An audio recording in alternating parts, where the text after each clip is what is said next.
അന്നത്തെ പരിമിതമായ അറിവ് വെച്ച് കൂടുതൽ സത്യം അന്വേഷിക്കാൻ, കൂടുതൽ നന്മ ചെയ്യുവാൻ വേണ്ടിയിട്ട്, സത്യം അന്വേഷിക്കുവാനും നന്മ ചെയ്യുവാനും സൗന്ദര്യബോധത്തിനും വേണ്ടിയിട്ടാണ് നമ്മുടെ ഇതിഹാസ പുരാണാദികൾ ഉണ്ടായത്. ഇത് മൂന്നും മനുഷ്യൻ്റെ അടിസ്ഥാനപരമായി വേണ്ടതല്ലേ? അതിനെ ഈ സത്യം, ശിവം, സുന്ദരം എന്ന് പറയുന്ന സാധനം, ശിവം എന്ന് പറഞ്ഞാൽ ശിവനുമായിട്ട് ഒരു ബന്ധമില്ലാത്തതാ. ഭാരതത്തിലെ മോഹൻജാദാരാവിലും ഹാരപ്പയിലും നടത്തിയ ഗവേഷണത്തിലൂടെ കണ്ടെത്തിയ ലിപികളെ പറ്റിയിട്ട്, പഠനം നടത്തിയതിനെ പറ്റിയിട്ട്, ഭാരതത്തിൽ ആദ്യത്തെ ദൈവം ഏതെന്ന് ഇതിനെ പറ്റിയിട്ട് നല്ലൊരു ഗവേഷണം നടത്തിയിട്ടുണ്ട് ഒരു ദമ്പതിമാർ, കോഞ്ഞിക്കര റാഫി, സബീന റാഫി. ആ ദമ്പതിമാരുടെ ശുക്രദശയുടെ ചരിത്രമെന്നും കലിയുഗം എന്നുള്ള 2 പുസ്തകം മലയാളികളും എല്ലാവരും വായിക്കേണ്ടതാണ്. ശുക്രദശയുടെ ചരിത്രം, കലിയുഗം. അത് ഒരു നോവൽ എഴുതും പോലെ ഭാരതത്തിലെ സാംസ്കാരികമായ വികാസത്തെയും അതിലെ അന്ധവിശ്വാസങ്ങളുടെ ഇടപെടലിനെയൊക്കെ വളരെ മനോഹരമായിട്ട് അതിൽ അവതരിപ്പിക്കുന്നുണ്ട്. അതിൽ പറയുന്നത് ആദ്യത്തെ ദൈവം ആൻ എന്നാണ്. പുല്ലിംഗ പ്രത്യയം ദ്രാവിഡ ഭാഷകളിൽ വന്ന ആൻ ഉണ്ടല്ലോ, രാമൻ, കൃഷ്ണൻ എന്നൊക്കെ പറയുന്ന ആനാണ് ആദ്യത്തെ ദൈവം. ആൻ അദ്ദേഹം ഈ കാളകൂടം കുടിച്ചിട്ട് ലോകത്തെ രക്ഷപ്പെടുത്തി എന്ന് പറഞ്ഞാൽ ബ്ലാക്ക് ഹോളിൽ നിന്ന് ആളെ രക്ഷപ്പെടുത്തി എന്നൊക്കെ ഇന്ന് അതിനെ വ്യാഖ്യാനിക്കുന്നുണ്ട്. അതിനുശേഷമാണ് ശിവനായത്. ശിവം നടത്തിയത് കൊണ്ട് ശിവം എന്ന പദമാണ് ആദ്യം ഉണ്ടായത്, ശിവനല്ല. ശിവം എന്ന പദമാണ് ആദ്യം ഉണ്ടായത്. ആ ശിവം എന്ന് പറഞ്ഞാൽ നന്മ എന്നാ, മംഗളമെന്നാ, നല്ല കാര്യമെന്നാ, സൗന്ദര്യബോധം. ഇത് മൂന്നും പ്രധാനമായിട്ട് നമ്മുടെ ദൈവവിശ്വാസത്തിൻ്റെ ഭാഗമായി ഉയർന്നു വന്നതായിരുന്നു. പക്ഷേ മതങ്ങളുടെയും പുരോഹിതന്മാരുടെയും ചാതുർവർണ്ണയത്തിൻ്റെയും മനുസ്മൃതിയുടെയും കയ്യിൽപ്പെടുന്നതോടുകൂടി യേശുക്രിസ്തുവും മുഹമ്മദ് നബിയെല്ലാം അതിൻ്റെ മതത്തിൻ്റെ ഔലിയാക്കളുടെ കയ്യിൽപ്പെടുന്നതോടുകൂടി, അല്ലെങ്കിൽ കർദിനാൾമാരുടെ കയ്യിൽപ്പെടുന്നതോടുകൂടി, അല്ലെങ്കിൽ വലിയ ഋതിക്കുകളുടെ ഓദിക്കന്മാരുടെ കയ്യിൽപ്പെടുന്നതോടുകൂടി സത്യാന്വേഷണം മടക്കി കെട്ടി അട്ടത്ത് വെച്ചു. സത്യാന്വേഷണം എന്ന മനുഷ്യൻ്റെ സ്വാഭാവികമായ പ്രക്രിയ തടസ്സപ്പെടുത്തി. അതുകൊണ്ട് ഈ ദൈവവിശ്വാസത്തിൻ്റെ മേലെ മതങ്ങളുടെ സ്വാധീനം, മതസംഘടിത മതമുണ്ടായതോടുകൂടിയാണ് ഈ ഭൂമി നരകമായത്. അതുകൊണ്ട് നരകവാരുതി നടുവിൽ ഞാൻ എന്ന് ഈ ഭൂമിയെ നരകമാക്കിയതിൻ്റെ നമ്പർ 1 ഉത്തരവാദി പുരോഹിതന്മാരും മതമേധാവികളുമാണ്. കാരണം അന്ന് ആ സത്യാന്വേഷണം തുടർ പ്രക്രിയയായിട്ട് വികേന്ദ്രീകരിക്കപ്പെട്ടിരുന്നുവെങ്കിൽ ഇന്ന് ഭൂമിയിൽ ഇന്ന് ശാസ്ത്രത്തിന് കണ്ടെത്തിയതിനേക്കാൾ ഒരു 10 ഇരട്ടി സ്പീഡിൽ ഇപ്പോൾ ശാസ്ത്രവും ലോകത്തിൻ്റെ നന്മയും വികസിച്ചിട്ടുണ്ടാകുമായിരുന്നു. പക്ഷേ ആ വികസിപ്പിക്കേണ്ട നല്ല ബുദ്ധിയുള്ള എന്ന് പറഞ്ഞാൽ നിങ്ങൾ ആലോചിച്ച് നോക്കുക, നമ്മൾ ശാസ്ത്രജ്ഞന്മാരായി പോകുന്നത് ഏറ്റവും മികച്ച ബുദ്ധിയുള്ളവരൊന്നുമല്ല. ശാസ്ത്രജ്ഞന്മാരായി ഏറ്റവും മികച്ച ബുദ്ധിയുള്ളവർ കുറേ പള്ളിയിലച്ചന്മാരായിട്ടുണ്ട്, കുറേ സ്വാമിമാരായിട്ടുണ്ട്, നല്ല ബുദ്ധിയുള്ളവർ. ഒരുപാട് ശ്ലോകങ്ങൾ ബൈഹാർട്ട് പഠിക്കാനുള്ള ബുദ്ധിയുള്ള ടീമിനെയെല്ലാം ശാസ്ത്രവും സത്യവും അന്വേഷിക്കുന്നതിന് പകരം അവർ ഈ ഭജനയും നടത്തിയിട്ട് ഈ ദൈവത്തിൻ്റെ 1000 പേരും പറഞ്ഞിരുത്തിയിട്ടുണ്ട്. അവരുടെ ബുദ്ധിയെ യഥാർത്ഥത്തിൽ നഷ്ടപ്പെടുത്തുകയും ചെയ്തത്. എക്സ്പ്ലോറിംഗ് ദി മൈൻഡ് എന്ന് പറയുന്ന ആ അവസ്ഥ നശിച്ചു പോയപ്പോഴാണ് ലോകത്ത് പട്ടിണി ഉണ്ടായത്, ലോകത്ത് പ്രയാസങ്ങളുണ്ടായത്. ഈ ഭൂമിയിലുള്ള സകല മനുഷ്യർക്കും സുഖമായി ജീവിക്കേണ്ടതെല്ലാം ഈ പ്രകൃതിയിലുണ്ട്. അതിനെ ഫലപ്രദമായി വിനിയോഗിക്കാനും വികസിപ്പിക്കുവാനും കൂട്ടിച്ചേർക്കുവാനുള്ള ആ കഴിവിനെ നഷ്ടപ്പെടുത്തിയത് മതത്തിൻ്റെ പേരിലുള്ള സങ്കുചിതത്വവും അതിലൂടെ രാഷ്ട്രങ്ങളുടെ പേരിലുള്ള സങ്കുചിതത്വവും അതിലൂടെ യുദ്ധങ്ങളുമാണ്. ഈ ഭൂമിയുടെ വികാസത്തെ തടസ്സപ്പെടുത്തിയത് യുദ്ധങ്ങളാണ് പ്രധാനം. നമ്മുടെ ചരിത്രം മുഴുവൻ യുദ്ധത്തിൻ്റെ ചരിത്രമല്ലേ? എല്ലാ ചരിത്രവും, പാനിപ്പത്ത് യുദ്ധം, കൊളച്ചൽ യുദ്ധം അല്ലേ, ടിപ്പുവിൻ്റെ യുദ്ധം, പഴശ്ശിയുടെ പോരാട്ടങ്ങൾ എന്ന് പറഞ്ഞ് ഇവിടെ പഠിക്കും ലോകമഹായുദ്ധങ്ങൾ. മനുഷ്യനും യുദ്ധങ്ങൾ ഉണ്ടാക്കിയത് മുഴുവനാരാ? ശാസ്ത്രത്തിന് വേണ്ടി, ഒരു അറിവിന് വേണ്ടി, ഒരു പുഴക്ക് വേണ്ടി, ഭക്ഷണത്തിന് വേണ്ടി ഒരു യുദ്ധവും ഈ ഭൂമിയിൽ നടന്നിട്ടില്ല. ഈഗോ ക്ലേശാ. സാമൂതിരിയും വള്ളുവക്കനാതിരിയും തമ്മിലുള്ള ഈഗോ ക്ലേശ് കൊണ്ടാണ് മാമാങ്കം ഉണ്ടായത്. എല്ലാം ഈഗോ ക്ലാഷാണ്. ബ്രിട്ടീഷുകാരും പോർച്ചുഗീസുകാരും ഇവിടെ വന്നിട്ട് എളുപ്പത്തിൽ അവർക്ക് ഈ ഇന്ത്യയെ പിടിച്ചെടുക്കാൻ കഴിഞ്ഞത് എന്തുകൊണ്ടാണ്? ഞാനിപ്പോൾ പഴശ്ശിരാജാവിൻ്റെ രാജ്യത്തുള്ളവരാ. ഞങ്ങളവിടെ പഴശ്ശിയെ അനുസ്മരിക്കുമ്പം പഴശ്ശി ഗംഭീര സാമ്രാജ്യത്വ വിരുദ്ധ പോരാട്ടത്തിൻ്റെ മുൻപന്തിയിൽ നിന്ന നായകനാണെന്ന് പറഞ്ഞ് പലരും പ്രസംഗിക്കും. ഞാനിങ്ങനെ ഊറിച്ചിരിക്കും. ഇയാളാണ് തലശ്ശേരി കോട്ടയിൽ ബ്രിട്ടീഷുകാരെ കൊണ്ടുവന്ന് ഇരുത്തിയത് ടിപ്പുവിനെ പിടിച്ചിട്ട്. ബ്രിട്ടീഷുകാർക്ക് കാലുകുത്താനും അവിടെ ഭരിക്കാനുള്ള അവകാശം എഴുതി കൊടുത്തത് ഈ പഴശ്ശിരാജയാ. ടിപ്പുവും പഴശ്ശിരാജയും തമ്മിലുള്ള വൈരുദ്ധ്യത്തിൻ്റെ പേരിലാണ് ബ്രിട്ടീഷ് മലബാറായി മാറിയത്. ഇവർ തമ്മിലുള്ള വൈരുദ്ധ്യത്തിൻ്റെ പേരിൽ നമ്മൾ മനസ്സിലാക്കണത് രാജാക്കന്മാർ തമ്മിലുള്ള വൈരാഗ്യത്തിൻ്റെയും തർക്കത്തിൻ്റെയും പേരിൽ, എന്തിനാ തർക്കം? ചെറിയ വിഷയങ്ങളില്ല, ദൈവത്തിൻ്റെ പേരില തർക്കം, ആചാരങ്ങളുടെ പേരില തർക്കം. ഈ തർക്കങ്ങളിലൂടെ മതങ്ങളുടെ ചട്ടക്കൂടിനകത്തു നിന്ന്, പുരോഹിതന്മാരുടെ ഉപദേശങ്ങളുടെ ചട്ടക്കൂട് അകത്തു നിന്ന് ഭരണാധികാരികൾ മോചിതരാവാൻ വേണ്ടിയിട്ടാണ് ജനാധിപത്യമുണ്ടാക്കിയത്. ജനാധിപത്യം ബ്രിട്ടീഷുകാർ പോയി, എന്നിട്ട് ഇന്ത്യയിൽ കുറേ മുഖ്യസ്ഥന്മാർക്ക് ഭരിക്കാൻ വേണ്ടിയാണെന്ന ധാരണയാണ് നമ്മുടെ ഈ രാജ്യം ഇപ്പോഴും പിന്തുടരുന്നത്. ജനാധിപത്യം വരുന്നതോടുകൂടി ആചാരാനുഷ്ഠാനങ്ങളുടെയും മത നിയന്ത്രണത്തിൻ്റെയും പരിധിയിൽ നിന്ന് മനുഷ്യൻ്റെ ചിന്തയെ എക്സ്പ്ലോർ ചെയ്യാൻ വേണ്ടിയിട്ടാണ് ഡെമോക്രസി ഉണ്ടായത്. പക്ഷേ എന്താ ദൗർഭാഗ്യമെന്ന് പറയട്ടെ, ആ ഡെമോക്രസിയിലും നമ്മുടെ രാജ്യത്തിപ്പോൾ മതങ്ങൾ കയറി കൈയടക്കിയിരിക്കുന്നു. ഡെമോക്രസി മതത്തിൻ്റെ കയ്യിലായിരിക്കുന്നു എന്ന് പറഞ്ഞാൽ പാർലമെൻറ്റ് ഉദ്ഘാടനം ചെയ്യാൻ വേണ്ടി സ്വാമിമാർ വരുന്നു, അമ്പലം ഉദ്ഘാടനം ചെയ്യാൻ വേണ്ടി പ്രധാനമന്ത്രി പോകുന്നു. നിങ്ങൾ ശ്രദ്ധിച്ചു നോക്കൂ, അമ്പലം ഉദ്ഘാടനം ചെയ്യാൻ വേണ്ടി പ്രധാനമന്ത്രി പോകുന്നു, പാർലമെൻറ്റ് ഉദ്ഘാടനം ചെയ്യാൻ വേണ്ടി ഇന്ത്യ യൂണിയൻ പ്രസിഡന്റിനെ അവിടെ നിർത്തുക, ഇരുട്ടിൽ നിർത്തിയിട്ട് പ്രധാനമന്ത്രിയാണ് സ്വാമിമാരാണ് ഉദ്ഘാടനം ചെയ്തത്. ഇന്ത്യ യൂണിയൻ പ്രസിഡന്റിന് 3 അയോഗ്യതകളാണ്. ആ 3 അയോഗ്യതകളും മതം സൃഷ്ടിച്ച അയോഗ്യതകളാണ്. ഒന്ന് പെണ്ണാണെന്നുള്ളത്, ദ്രൗപദി മുർമു പെണ്ണാണ്. 2 അവര് വിധവയാണ്. വിധവകൾ ഇത്തരം ചടങ്ങുകളിൽ വരാൻ പാടില്ല. 3 അവർ അംബേദ്കറിൻ്റെ ടീമിൽപ്പെട്ടതാ, ദളിതയാണ്. ഈ ദളിത എന്ന സങ്കല്പം തന്നെ ഉണ്ടായത് എപ്പോഴാ? മതങ്ങളുടെ കയ്യിലേക്ക് വിശ്വാസം വന്നപ്പോഴാണ് ദളിതന്മാരെന്ന സങ്കല്പം ഉണ്ടായത്. അതിനു മുമ്പ് ദളിതന്മാരില്ല. വിശ്വാസം ആരംഭിക്കുന്ന കാലത്ത് കാട്ടിലുള്ള മനുഷ്യരും നാട്ടിലുള്ള മനുഷ്യരും എന്ന വ്യത്യാസം ഉണ്ടായിരുന്നില്ല. ചാതുർവർണ്ണയത്തിൻ്റെ വരവോടുകൂടിയും മനുസ്മൃതിയുടെ വരവോടുകൂടിയുമാണ് ഈ ദളിത സങ്കല്പവും അധകൃത സങ്കല്പമൊക്കെ ഉണ്ടാകുന്നത്. അതിനു മുമ്പ് മനുഷ്യരെല്ലാം ഏതാണ്ട് പ്രാകൃത യുഗം, പ്രിമിറ്റീവ് കമ്മ്യൂണിസം എന്ന് കാൾ മാർക്സ് പറഞ്ഞല്ലോ. പ്രാകൃത യുഗം, മനുഷ്യരങ്ങനെ പ്രത്യേകിച്ച് ഇല്ലാതെ എല്ലാവരും ഒരുപോലെ കാണുന്ന ഒരു കാലം ഈ ഭാരതത്തിൽ ഉണ്ടായിരുന്നു. എല്ലാവരും ഈക്വലായിട്ട് കാണുന്ന, പ്രകൃതി വിഭവങ്ങൾ പങ്കിട്ട് ജീവിക്കുന്ന ഒരു കാലഘട്ടം ഉണ്ടായിരുന്നു. ആ കാലഘട്ടത്തിന് ഗണരാഷ്ട്രമെന്ന് ചരിത്രകാരന്മാർ പറയുന്നുണ്ട് കേട്ടോ. ഗണരാഷ്ട്രം ഇന്ത്യയിലുണ്ടായിരുന്നു. ഗണരാഷ്ട്രം അറിയോ? കലിംഗം ഗണരാഷ്ട്രമായിരുന്നു. ആ ഗണരാഷ്ട്രത്തെ ആക്രമിച്ചിട്ട് ഏറ്റവും കൂടുതൽ കൊലപാതകം ചെയ്യേണ്ടി വന്നു അശോകന്. അതുകൊണ്ടാണ് അശോകൻ യുദ്ധത്തിൽ നിന്ന് മാറിയിട്ട് ഹിന്ദുമതത്തിൽ നിന്ന് രക്ഷപ്പെട്ടിട്ട് ബുദ്ധമതത്തിലേക്ക് ചേർന്നത്. ഈ ഗണരാഷ്ട്രത്തിൽ സാധാരണ ഒരു രാജാവിനെ കൊന്നാൽ ആ രാജ്യം തൻ്റെതായി മാറി, രാജാവിനെ കൊന്നാൽ. പക്ഷെ ഗണരാഷ്ട്രത്തിൽ രാജാവില്ല, എല്ലാവരും രാജാവാ. അവെല്ലാവരെയും കൊല്ലണം. അങ്ങനെയാണ് ഏറ്റവും കൂടുതൽ കൊലപാതകം നടത്തേണ്ടി വന്നത് കലിംഗ യുദ്ധത്തിൽ. ഇന്ത്യയിൽ പലയിടങ്ങളിലും ഗണരാഷ്ട്രമുണ്ടായിരുന്നു, നല്ല ഡെമോക്രസി ഉണ്ടായിരുന്നു. ആ ഡെമോക്രസി പിന്നെ ഫ്യൂഡലിസം വന്നതോടുകൂടിയാണ് അതിൻ്റെ മേലെ, ഈ ഫ്യൂഡലിസമാണ് ഭാരതത്തിലാകെ പ്രചരിച്ച ബൗദ്ധമതത്തെ ഇല്ലാതാക്കിയത്. ഫ്യൂഡലിസ്റ്റ് കാഴ്ചപ്പാടാണ് ഇന്ത്യയുടെ വികാസത്തെ തടസ്സപ്പെടുത്തിയതാണ്. അപ്പോൾ അങ്ങനെ ഞാൻ പറഞ്ഞു വരുന്നതിൻ്റെ രത്ന ചുരുക്കം, വിശ്വാസത്തെ മതമേധാവിധികൾ കൈപ്പിടിക്കുള്ളിൽ ഒതുക്കി കഴിഞ്ഞതിന് ശേഷമാണ് മനുഷ്യൻ്റെ ബൗദ്ധികമായ എക്സ്പ്ലോറിങ് തടസ്സപ്പെട്ടത്. ആ ബൗദ്ധികമായ എക്സ്പ്ലോറിങ്ങിന് അവസരം കിട്ടിയ രാജ്യങ്ങളിലെല്ലാം പുരോഗതി ഉണ്ടായിട്ടുണ്ട്, മുന്നോട്ട് പോയിട്ടുണ്ട്. ആ എക്സ്പ്ലോറിങ് തടസ്സപ്പെടുത്തിയത് ആചാരങ്ങളും അനുഷ്ഠാനങ്ങളുമാണ്. അതുകൊണ്ട് വിശ്വാസവും മതവും ഒന്നാണെന്ന് വിചാരിക്കരുത്. അപ്പോൾ യുക്തിവാദികൾ ആരുടെ പക്ഷത്ത് നിൽക്കണം? യുക്തിവാദ പ്രസ്ഥാനമല്ല ഇത്, അതെനിക്കറിയാം. പക്ഷേ റേഷണലായി ചിന്തിക്കുന്നവർ യഥാർത്ഥത്തിൽ നിൽക്കേണ്ടത്, ഇവിടെ വൈരുദ്ധ്യമുണ്ടാകുന്നത് മതവും വിശ്വാസവും റേഷണാലിറ്റിയും തമ്മിലുള്ള തർക്കമല്ല ലോകത്തിപ്പോൾ വേണ്ടത്. വിശ്വാസം വേണോ അവിശ്വാസം വേണോ എന്ന തർക്കമല്ല. ഈ വിശ്വാസികളെ മതത്തിൻ്റെ ആചാരാനുഷ്ഠാനങ്ങളിൽ നിന്ന് കുഞ്ഞാടുകളെ രക്ഷപ്പെടുത്താൻ കഴിയണമെന്നതാണ്. മതമേധാവികളിൽ നിന്ന് വിശ്വാസികളായിരിക്കുന്ന കുഞ്ഞാടുകളെ രക്ഷപ്പെടുത്തണം. ആ വിശ്വാസം ഇല്ലാതാക്കാൻ എളുപ്പമല്ല. കാരണം അവൻ്റെ ജനിതകമായിട്ട് ചെറുപ്പം മുതൽ കണ്ടുവരുന്ന അവൻ്റെ ജീനിൽ അലിഞ്ഞു ചേർന്നതാണ് വിശ്വാസം.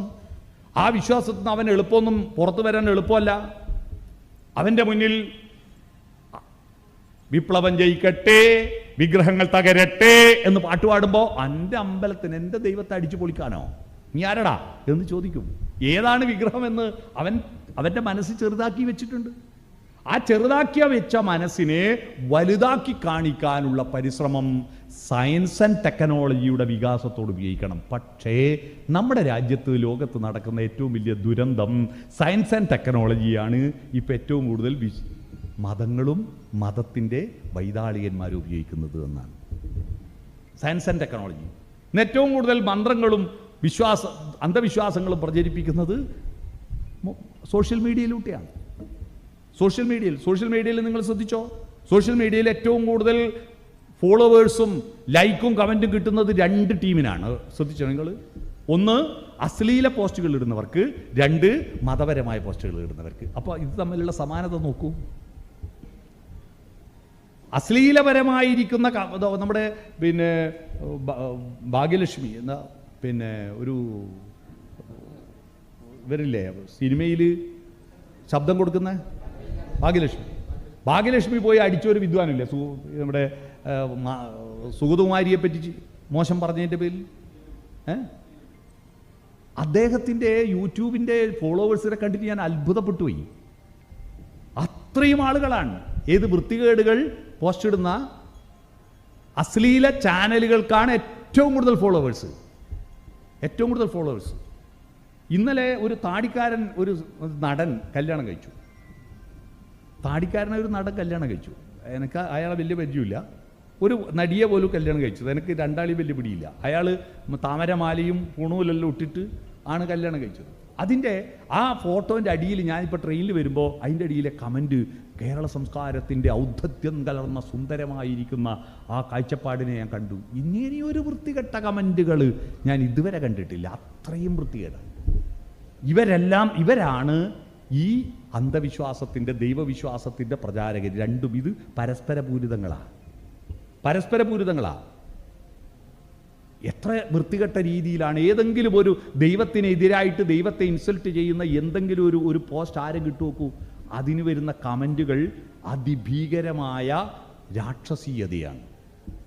അസുരന്മാർ, രാക്ഷസന്മാർ എന്ന് പറഞ്ഞിട്ട് ലക്ഷക്കണക്കിന് ആളുകളെ കൊന്നുകളഞ്ഞു എന്ന് നമ്മളെ പുരാണത്തിൽ പറയുന്നുണ്ട്. 3 കോടി വർഷങ്ങൾക്ക് മുമ്പ് ഈ ഭൂമിയിലുണ്ടായിരുന്ന ദിനോസറുകളുടെ ഫോസിലുകൾ കിട്ടിയിട്ടുണ്ട്. പക്ഷേ ഒരു 15,000 കൊല്ലം മുമ്പ്, 15,000 കൊല്ലത്തിന് ഇപ്പുറത്താണ് ദേവാസുര യുദ്ധങ്ങളെല്ലാം നടന്നത്. തലയിൽ കൊമ്പുള്ള, വായിൽ ദംഷ്ട്രയുള്ള, പർവ്വതത്തിൻ്റെ വലുപ്പമുള്ള ഒരസുരൻ്റെ അസ്ഥികൂടം ഇതുവരെ ഭൂമിയിൽ ഒരു ഖനനത്തിലും കിട്ടിയിട്ടില്ല. അങ്ങനെ ഒരു വംശം ഉണ്ടായിരുന്നോ? ഈ അസുരന്മാരെന്ന് പറഞ്ഞിട്ട് ലങ്കയിലല്ല എത്ര എണ്ണത്തിനാ കൊന്ന്, എന്നിട്ട് ലങ്കയിൽ ഇതുവരെ ഒരു അസ്ഥികൂടം കിട്ടിയിട്ടില്ലല്ലോ. 10 തലയുള്ള പോട്ടെ, ഒരു തലയുള്ള കിട്ടിയോ? ഇല്ല, ഒന്നും കിട്ടിയിട്ടില്ല. പക്ഷെ ആ ആസുരത ഇപ്പോൾ ഏറ്റവും കൂടുതൽ മുന്നിൽ കൊണ്ടു നടക്കുന്നത് വിശ്വാസികളാണ്. നിങ്ങൾ അറിയണം, ശാസ്ത്രബോധവും യുക്തിവാദവും പ്രചരിപ്പിക്കുന്ന, യുക്തിചിന്ത പ്രചരിപ്പിക്കുന്ന ഒരാളെ കൊണ്ട് ഒരു സമൂഹത്തിൽ കലാപം ഉണ്ടായിട്ടില്ല, ഒരു സമൂഹത്തിലും വെറുപ്പുണ്ടായിട്ടില്ല, ഒരു സമൂഹത്തിലും വിദ്വേഷം ഉണ്ടാക്കിയിട്ടില്ല അവർ. എന്നാൽ ഈ ലോകത്തുള്ള സകല യുദ്ധങ്ങളും സകല കലാപങ്ങളും ഉണ്ടാക്കിയത് എൻ്റെ ദൈവം മാത്രം ശരിയെന്ന് പറയുന്നവരാണ്. I am okay, you are not okay. അതാണ് യഥാർത്ഥത്തിൽ വെറുപ്പ്. ഈ മുസ്ലിങ്ങളും ക്രിസ്ത്യാനികളും ഹിന്ദുക്കളെല്ലാം ഒരുമിക്കും കേട്ടോ, ദൈവത്തിനെതിരായിട്ടെന്തോ പറഞ്ഞാൽ. പക്ഷേ പറഞ്ഞാൽ അതിൻ്റെ പേരിൽ ശാസ്ത്രം ഒരു മതമല്ലല്ലോ, അവർക്ക് സംഘടിത രൂപമില്ലല്ലോ. ശാസ്ത്രജ്ഞന്മാരെല്ലാം ഒത്തുചേർന്നിട്ട് ദൈവവിശ്വാസത്തിനെതിരെ ജാഥ നടത്തിയിട്ടില്ല ഇതുവരെ. ശാസ്ത്രജ്ഞന്മാരെല്ലാം ഒത്തുകൂടിയിട്ട് ഇതുവരെ ഇവർക്കെതിരായിട്ട് കോടതിയിൽ കേസ് ഫയൽ ചെയ്തിട്ടില്ല. അന്ധവിശ്വാസം പ്രചരിപ്പിക്കുന്നു എന്ന് പറഞ്ഞിട്ട് ഒരു ശാസ്ത്രജ്ഞനും ഇതുവരെ ശാസ്ത്രജ്ഞന്മാരുടെ സംഘടനയും കേസ് ഫയൽ ചെയ്തിട്ടില്ല. അവർ സംഘടിതരാണ്. ശാസ്ത്രകാരന്മാർ ന്യൂനപക്ഷമാണ്. ഭൂരിപക്ഷം എപ്പോഴും ശരിയാണോന്നില്ല. ഇന്ത്യയിൽ ഡെമോക്രസി ഭൂരിപക്ഷം പറഞ്ഞുകൊണ്ട് കായ് വഴുക്കുമോ? ഒരു സ്കൂളിൽ നല്ലൊരു വാഴ കൊലച്ചു. ഹെഡ് മാസ്റ്റർ അസംബ്ലി വിളിച്ചിട്ട് പറഞ്ഞു, ഒക്ടോബർ 2 നമുക്ക് എല്ലാവർക്കും പഴുത്ത കായ തിന്നാണ്. ഒക്ടോബർ 2 പഴുപ്പിക്കാൻ വെച്ച കായ പഴുത്തിട്ടില്ല. ഹെഡ് മാസ്റ്റർ അസംബ്ലി വിളിച്ചിട്ട് പറഞ്ഞു കായ പഴുത്തിട്ടില്ല, പിന്നെ ഒരു ദിവസം തിന്നാൻ. കുട്ടികൾ പഴം ചിന്തിച്ചിട്ടാണ്, ഗാന്ധിയെ പറ്റിയും പഴത്തെ പറ്റിയും ചിന്തിച്ചിട്ടാണ് സ്കൂളിൽ പോയി. കുട്ടികൾ പ്രതിഷേധിച്ചു. സ്കൂൾ പാർലമെൻറ്റ് ഐകകണ്ഠ്യേന യോഗം ചേർന്നു, ഐകകണ്ഠ്യേന പ്രമേയം പാസാക്കി. കായ പഴുത്തിരിക്കുന്നു, ഇന്ന് തന്നെ കൊടുക്കണം. ഹെഡ് മാസ്റ്റർ ജനാധിപത്യത്തിൽ വിശ്വസിക്കുന്നതുകൊണ്ട് ഭൂരിപക്ഷത്തിൻ്റെ പ്രമേയം അംഗീകരിച്ചുകൊണ്ട് പച്ചക്കായ കുട്ടികൾക്ക് വിതരണം ചെയ്തു എന്നൊരു കഥയുണ്ട്. എന്ന് പറഞ്ഞാൽ ഭൂരിപക്ഷം പറഞ്ഞ കായ പഴുക്കുമോ? ഭൂരിപക്ഷം വിഡ്ഢികളായ ജനാധിപത്യം അമ്പേ പരാജയമാണ്. ഇന്ത്യയിൽ ഇപ്പൊ ലോകത്ത് നടക്കുന്നതാ. ശാസ്ത്രം പറയുന്നവർ ന്യൂനപക്ഷമാണ്, സത്യം പറയുന്നവർ ന്യൂനപക്ഷമാണ്. മഹാഭൂരിപക്ഷം പറഞ്ഞുകൊണ്ട് ശാസ്ത്രം വിജയിക്കുമെന്ന് വയലാറിൻ്റെ ഒരു പാട്ടുണ്ട്, നിങ്ങൾ കേട്ടിട്ടുണ്ടോ? അദ്ദേഹം പറഞ്ഞു 1000 കർദിനാൾമാർ ഒരുമിച്ച് പറഞ്ഞാലും 1000 ബിഷപ്പുമാർ അട്ടഹസിച്ച് പറഞ്ഞാലും സൂര്യൻ ഭൂമിയെ ചുറ്റൂലല്ലോ, ഭൂമി സൂര്യനെ ചുറ്റൂ. നിങ്ങളെല്ലാവരും ഭൂരിപക്ഷം തീരുമാനിച്ചതുകൊണ്ട് ഞാനിപ്പോൾ എഴുതി തരാം, എൻ്റെ ജീവൻ രക്ഷപ്പെടാൻ വേണ്ടിയിട്ട് ഭൂമി സൂര്യനെയല്ല, സൂര്യൻ ഭൂമിയെയാണ് ചുറ്റുന്നതെന്ന് ഞാൻ സമ്മതിച്ചു തരാം. പക്ഷേ നിങ്ങളെല്ലാവരും പറഞ്ഞാൽ ഈ സത്യം സത്യമായി അവിശേഷിക്കും. ഈ കാര്യം ശാസ്ത്രത്തിൻ്റെ സത്യാന്വേഷണത്തിൻ്റെ കാര്യത്തിൽ ബോധ്യപ്പെടുത്തേണ്ടതുണ്ട്. ഇതാണ് ഇതിൻ്റെ ആദ്യത്തെ അധ്യായം. പക്ഷേ ഇന്ന് നടക്കുന്ന വേറൊരു വിഷയമാണിപ്പോൾ. ഈ അന്ധവിശ്വാസങ്ങളെ ശാസ്ത്രമാക്കി മാറ്റുന്നതാണ് ഇന്ന് കാണുന്ന ഏറ്റവും വലിയ ഭീകരത. അന്ധവിശ്വാസങ്ങൾ എവിടെ പോയി നോക്കിയാലും അന്ധവിശ്വാസങ്ങൾ അതിൻ്റെ ശാസ്ത്രീയത. ഒരു ഉദാഹരണം പറയാം. വടക്കോട്ട് തലവെച്ച് കിടക്കാവൂ, പണ്ടെല്ലാവരും പറഞ്ഞു വരുന്നത് അല്ലേ? വടക്കോട്ട് തലവെച്ച് കിടക്കരുത്. അതിൻ്റെ ശാസ്ത്രം പിന്നെ ധ്രുവനക്ഷത്രത്തെ കേന്ദ്രീകരിച്ചുകൊണ്ട് മാഗ്നറ്റിക് പവറാണ്. യഥാർത്ഥത്തിൽ ഈ മാഗ്നറ്റിക് പവറിൻ്റെ സത്യം, ശാസ്ത്ര സത്യം എന്താണെന്ന് പറഞ്ഞാൽ മാഗ്നറ്റിക് പവറുണ്ട് ഭൂമിക്ക്. പക്ഷെ അത് യഥാർത്ഥത്തിൽ എത്രയാ? നമ്മളൊരു മൊബൈൽ ഫോൺ അടുത്ത് വെച്ച് കിടക്കുന്നതിൻ്റെ 1000-1 പോലും ഇല്ല. 1000 മൊബൈൽ ഫോണിൻ്റെ മാഗ്നറ്റിക് പവറിൻ്റെ 1001 പോലും വടക്കോട്ട് തലവെച്ച് കിടക്കുമ്പോൾ നമ്മളെ ബാധിക്കുന്നില്ല. എന്നിട്ടും നമ്മളത് ഭയങ്കര ശാസ്ത്രമാണെന്ന് ന്യായീകരിക്കുന്നു. മറ്റൊന്ന്, ഞങ്ങളുടെ നാട്ടിലൊക്കെ കുളിച്ചാൽ ആദ്യം എവിടെയാണ് വെള്ളം ഒഴിക്കേണ്ടതെന്നൊരു ഇപ്പോൾ വലിയ തർക്കം നടക്കുക. ആദ്യം മേലിൽ വെള്ളം ഒഴിക്കുക, എന്നിട്ട് തലയിലേ ഒഴിക്കാവൂ. ആദ്യം തന്നെ തലയിൽ ഒഴിച്ചാൽ ഞരമ്പുകൾ ചുരുങ്ങിയിട്ട് പൊട്ടിയിട്ട് സ്ട്രോക്ക് വരുമെന്ന്. പണ്ടുള്ള ആളതാ പറഞ്ഞ് കുളിച്ചു കഴിഞ്ഞാൽ ആദ്യം പുറം തോർത്തുക, പിന്നെ മുഖം തോർത്തുക. അതിൻ്റെ സങ്കല്പം എന്താണെന്ന് പറയുക, ഈ പോതി ഭഗവതി ഡബിളാ. നമ്മൾ മലബാറിലെല്ലാം പോതി ഉണ്ടല്ലോ, ഡബിളാ. ജ്യേഷ്ഠത്തിയും അനുജത്തിയും ഉണ്ട്. ജ്യേഷ്ഠത്തി ജ്യേഷ്ഠയാ, കുരിപ്പ്. രോഗം വരുന്ന പൊട്ടി എന്നെല്ലാം പറഞ്ഞിട്ടില്ലേ, പൊട്ടിയാട്ട് എന്നുള്ള കേട്ടില്ലേ, പൊട്ടിയാണ്. അനുജത്തി ഐശ്വര്യ, ശിവോദിയ. അപ്പോൾ പണ്ടത്തെ ആളുകൾ കുളിച്ചാൽ ഈ ജ്യേഷ്ഠത്തി അനുജത്തിയും കുളിച്ച് വൃത്തിയിലടത്തെല്ലാം കയറിയിരിക്കും പോലും. ജ്യേഷ്ഠത്തി അനുജത്തിയും വരും. ആരാ മുന്നിൽ നടക്കുക? മൂത്തോള്. മുന്നിൽ നടക്കുക മൂത്തോളാ. അപ്പോൾ ആദ്യം തോർത്തുന്നിടത്ത് ജ്യേഷ്ഠത്തി കയറിയിരിക്കും, പിന്നെ തോർത്തുന്നിടത്ത് അനുജത്തി കയറിയിരിക്കും. അതുകൊണ്ട് ആദ്യം പുറം തോർത്തും, ജ്യേഷ്ഠനെ പുറത്താക്കി, എന്നിട്ട് മുഖം തോർത്തും, മുഖത്ത് ഐശ്വര്യം വരാൻ. ഇതാണ് ആ വിശ്വാസം. ആ വിശ്വാസത്തെ ഇപ്പം ശാസ്ത്രവൽക്കരിക്കുക. ആദ്യം നട്ടലിൻ്റെ വെള്ളൂപ്പണം, എന്നിട്ട് മുഖത്തിൻ്റെ വെള്ളൂപ്പാവും എന്നൊക്കെ പറഞ്ഞ് ശാസ്ത്രവൽക്കരിക്കും. ഒരടിത്തറയും ഇല്ലാത്ത ഇത്തരത്തിൽ ഒരുപാട് കാര്യങ്ങൾ വിമാനം ഭരദ്വാജ മുനി ആയിനിപ്പിലാവുകൊണ്ടുണ്ടാക്കിയിരുന്നു. പ്ലാസ്റ്റിക് സർജറി ഗണപതിൻ്റെ തല. ആ സർജറി ഉണ്ടെങ്കിൽ, ആ സർജറി ഇവരെ പുരാണത്തിലുണ്ടെങ്കിൽ, നമ്മളൊരു കിഡ്നി മാറ്റി വെക്കാൻ ഒരു കിഡ്നി കിട്ടായിട്ട് എത്ര ആൾ പടക്കുന്നു? എത്ര പോത്തിനെയും പശുവിനെയും കൊല്ലുന്നുണ്ട്, അതിൻ്റെ കിഡ്നി മാറ്റി വെച്ചാൽ പോരെ? എന്നാൽ ഈ സാധനം ഉണ്ടെങ്കിൽ. ആനേൻ്റെ തല മനുഷ്യന് വെച്ചിക്കാനുള്ള സാങ്കേതിക വിദ്യ ഭാരതത്തിൽ പണ്ടുണ്ടായിരുന്നെങ്കിൽ അതിനെ അന്വേഷിക്കാൻ വേണ്ടി ശാസ്ത്രം ഉണ്ടാക്കണ്ടേ? നിധി കണ്ടെത്താൻ വേണ്ടിയിട്ട് ഫണ്ട് നീക്കി വെച്ചു. മൻമോഹൻ സിംഗ് ഇന്ത്യക്ക് പ്രധാനമന്ത്രിയായിരിക്കും, നിങ്ങളറിയോ? ഒരു ജ്യോതിഷി പറഞ്ഞു ഉത്തർപ്രദേശിൽ ഒരു നിധിയുണ്ട്, 25,000 കോടി റുപ്യേൻ്റെ നിധിയുണ്ട്, കണ്ടെത്തുന്നു. അത് ഉണ്ടാക്കാൻ വേണ്ടി ഇന്ത്യ ഗവൺമെൻറ്റിലെ സകലമാന മനുഷ്യരും വോട്ട് ചെയ്യുന്ന ഇന്ത്യ ഗവൺമെൻറ്റിൻ്റെ പൈസ നീക്കി വെച്ചിട്ട് നിധിക്ക് ഖനനം നടത്തിയ വിഡ്ഢികളാണ് നമ്മുടെ രാജ്യത്ത്. ആലോചിച്ച് നോക്കുക, നിധിക്ക് ഖനനം നടത്തുന്നു. ഇത്തരത്തിൽ നമ്മുടെ അന്ധവിശ്വാസങ്ങൾക്ക് ശാസ്ത്രീയമായ പരിപ്രേക്ഷ്യമുണ്ടാക്കി അത് സത്യമാണെന്ന് ബോധ്യപ്പെടുത്താൻ വേണ്ടി നടത്തുന്ന അഭ്യാസങ്ങളാണിപ്പോൾ. അതിനാണ് നമ്മുടെ സോഷ്യൽ മീഡിയകളിൽ ഏറ്റവും കൂടുതൽ ഉള്ളത്. സോഷ്യൽ മീഡിയകളിൽ ഫേസ്ബുക്കിലും വാട്സപ്പിലും വരുന്ന വാട്സപ്പ് യൂണിവേഴ്സിറ്റിയാണല്ലോ ഇപ്പോൾ. എന്തെങ്കിലും ഒരു പുതിയ കാര്യം ആരെങ്കിലും പറഞ്ഞാൽ, ഇതാരാ എന്നോട് പറഞ്ഞ് വാട്സപ്പിലുണ്ട്. വാട്സപ്പിൽ ആരെയും വിഡ്ഢിയാക്കാൻ കഴിയുമെന്ന് വിഡ്ഢിയാക്കൽ അതിനുവേണ്ടി മെനക്കെട്ട് ചില ആൾ നടക്കുന്നുണ്ട് കേട്ടോ. വിഡ്ഢിയാക്കാൻ വേണ്ടി തന്നെ ചില ആളുകൾ അതിന് ഈ ട്രോളന്മാരുണ്ടല്ലോ, വേറെ ഒരു പണിയെടുക്കാതെ ട്രോളാൻ മാത്രം മെനക്കെട്ട് കുറേ ആളുണ്ട്. അതുപോലെ വിഡ്ഢിയാക്കാൻ വേണ്ടി കുറേ ആൾ മെനക്കെട്ടിട്ടുണ്ട്. അത്തരത്തിൽ മെനക്കെടുന്നവരുടെ അടിമകളായിട്ട് നമ്മുടെ സമൂഹം മാറിക്കൊണ്ടിരിക്കുകയാണ്.